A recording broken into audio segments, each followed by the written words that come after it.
Aujourd'hui, moi, je suis dans le secteur de l'immobilier. Donc, j'ai créé une société qui s'appelle Secure Invest et dont l'objectif, c'est d'accompagner les membres de la diaspora à bâtir leur patrimoine au Sénégal. On sait que ce n'est pas évident, l'immobilier au Sénégal.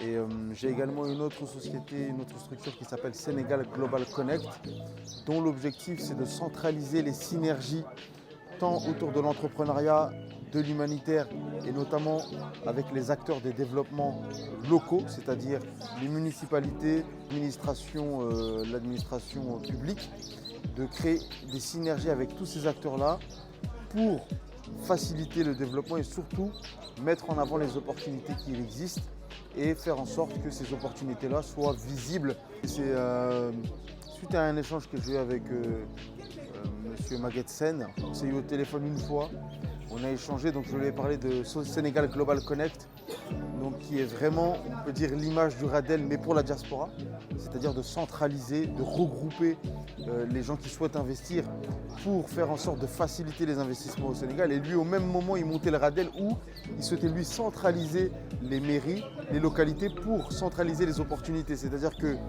moi, je faisais ce travail-là avec mes partenaires de la diaspora, lui faisait ce travail avec les localités.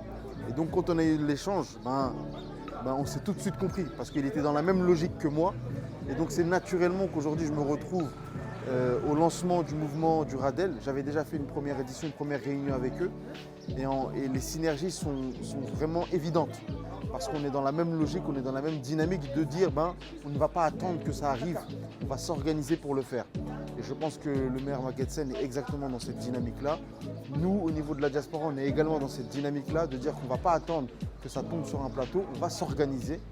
Et à travers cette organisation, ça va faciliter les relais, les échanges avec d'autres entités comme demain le Radel pour faciliter l'investissement, que ce soit dans l'immobilier, dans l'agriculture, dans la formation, dans le digital et qu'on puisse être un acteur de développement pris en considération et de ne plus forcément attendre de l'État-providence.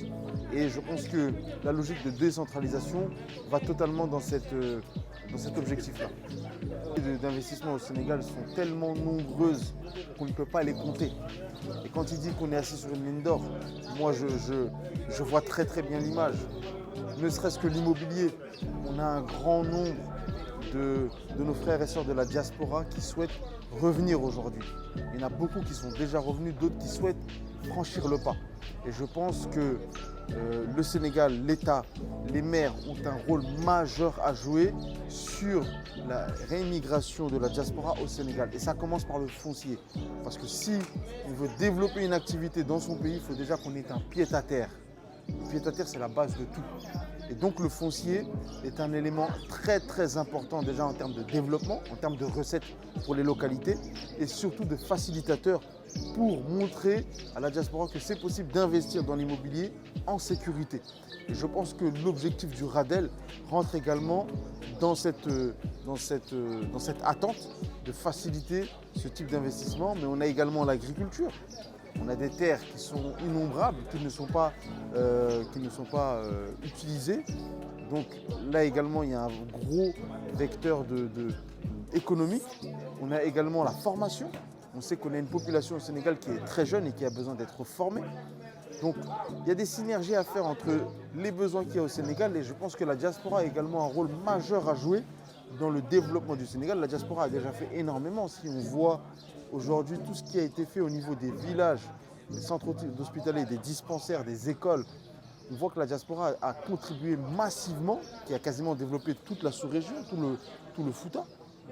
Et donc, on a déjà fait énormément et je pense qu'on peut faire beaucoup plus si derrière on a des synergies comme le Radel qui existent, qui vont être un guichet d'entrée, qui va faciliter les échanges et surtout être un gage de sécurité. Aujourd'hui, on a besoin de sécurité pour investir. On a besoin d'un cadre. Et je pense que c'est exactement ce que le Radel va proposer. Et c'est une très très bonne nouvelle pour nous tous.